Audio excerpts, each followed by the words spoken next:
صباح الخير يا حبايبي الحلوين، عاملين ايه؟ يا رب تكونوا بخير وفي احسن حال. عايزه اعمل لكم النهارده في الفيديو ده ميك اب في السريع كده وانا نازله الشغل. ايه لو نازله للشغل او رايحه الجامعه الصبح كده، ايه الميك اب اللي انت ممكن تحطيه ويكون شكلك حلو ومش نفس الوقت يكون اوفر؟ انا طبعا مش بروفيشنال قوي في الميك اب، بس هنحاول نحط مع بعض حاجات بسيطه علشان اللوك بتاعنا يبقى باين بسيط وسيمبل. تمام، يلا بينا. اول حاجه عملتها طبعا اني غسلت وشي واتوضيت وصليت. يا غسول يا اما اي نوع انت بتستعمليه. شوفي انت بتستعملي إيه. انا حاليا معايا صابونه نابلس شاهين ماشيه عليها اليومين دول. تمام. فغسلت وشي خلاص واتوضيت وصليت، وبعد كده رطبت بوشي يعني حته كريم صغنطوطه كده، عملت بيها وشي. تمام. بعد كده بقى لازم الصن بلوك. اتفقنا وخلينا متفقين في كل الفيديوهات اللي احنا اتكلمنا فيها ان الصن بلوك بيبقى مهم جدا سواء صيف او شتاء، علشان البشره وعشان كمان الهالات السوداء والكلام ده كله.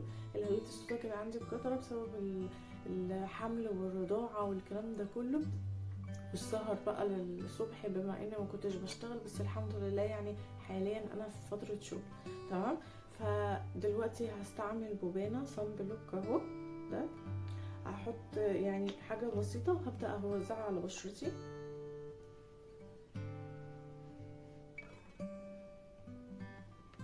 هو شكله عامل او قوامه عامل زي قوام الفاونديشن، شكله عامل زي كده. فانا طبعا مش هوزعه بايديا، انا همسك البيوتي بلندر وهبدا اوزعه بيه واحده واحده. تمام. خلاص كده وزعته على كل وشي. تمام. هبدا بقى ان انا هعصر الحواجب كده، حاجه بسيطه جدا. ما بحبش الحواجب اللي بتبقى اوفر قوي، فهحاول ان احنا نمشي على الشعر الخفيف او نملى الفراغات. بس انا حواجبي طبعا زي ما انتم شايفينها بيضة مش بيضة، هي لونها فاتح شوية، مش بتبقى باينة حلوة لو نزلت بيها كده. بعد كده هستعمل الكونسيلر ده كنت جايباه من فيتمي، بس حرفيا خلاص مفيهوش يعني. انا ما بحطش في الحاجات العادية كده، يعني لو مثلا مناسبة او فرح او خروجه بالليل جامدة قوي هي دي اللي تستدعي الفاونديشن، انما غير كده انا مش لازم فاونديشن يعني كل يوم على طول، عشان البشرة كمان ما تتضرش منه. نحط نقطتين كده حوالين البق ونبدأ نوزع برضو.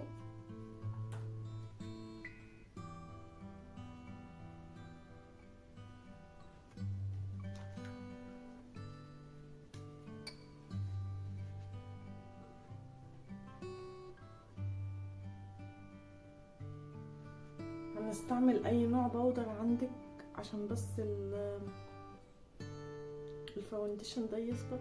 الكونسيلر معلش الساعة 7 الصبح ولسه الواحد ما فاقش يعني، يا دوبك اللي هو بيقول بسم الله الرحمن الرحيم.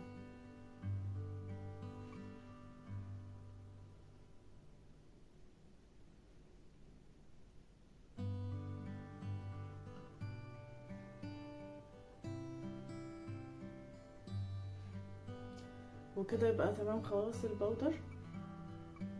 تمام. هنجيب شوية من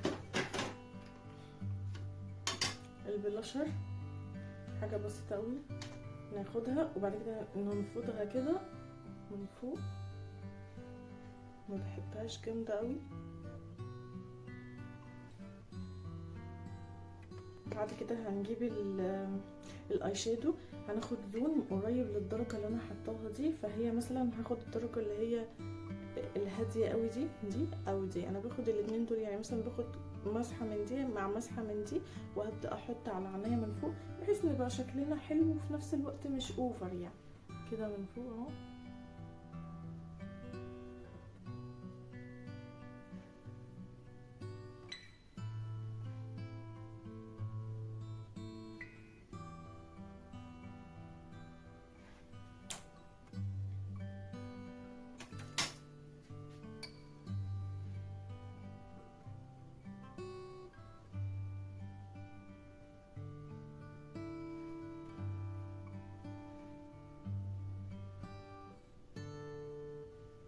بقى هي الحاجه اللي قبل الاخيره على طول هي الماسكارا، عشان بس برضه بتبقى حاجه بسيطه جدا.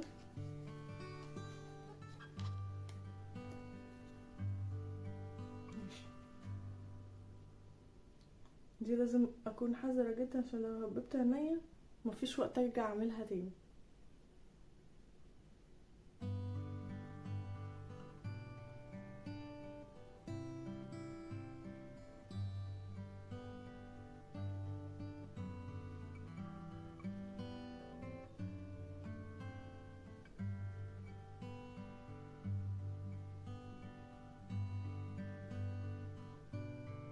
اخر حاجة بقى وهي الروج ده الدرجة دي هحطها.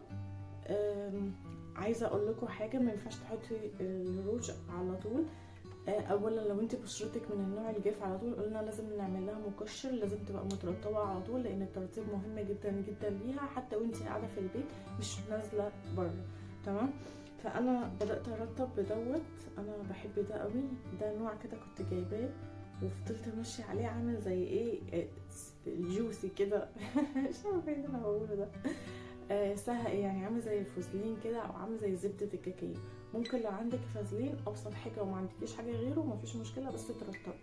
ولو بشرتك جافه رطبي، وخلي بشرتك خلي شفايفك منديه، اللي هو ايه، بليها ميه ونشفيها كده، خليها حتى رطبه كده بتبقى طريه مش ناشفه. بعد كده تبداي تحطي الفازلين لمعيها، وبعد كده هتبداي تحطي بقى الروج، حاجه بسيطه قوي على قد ما تقدري برضو، مش هنحط كتير كده. وهنبدأ نمشي عليها بحاجة، ممكن فرشة.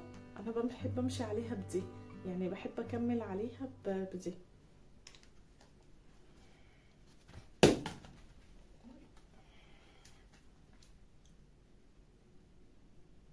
وبس كده لبست الطرحة اهو، وده كده الشكل النهائي. اتمنى اكون عجبتكم، يا رب الفيديو يكون لذيذ كده وحلو على قلبكم ويكون عجبكم المحتوى. هوريكم صورة ليا بشكل بالطول وهنهي الفيديو.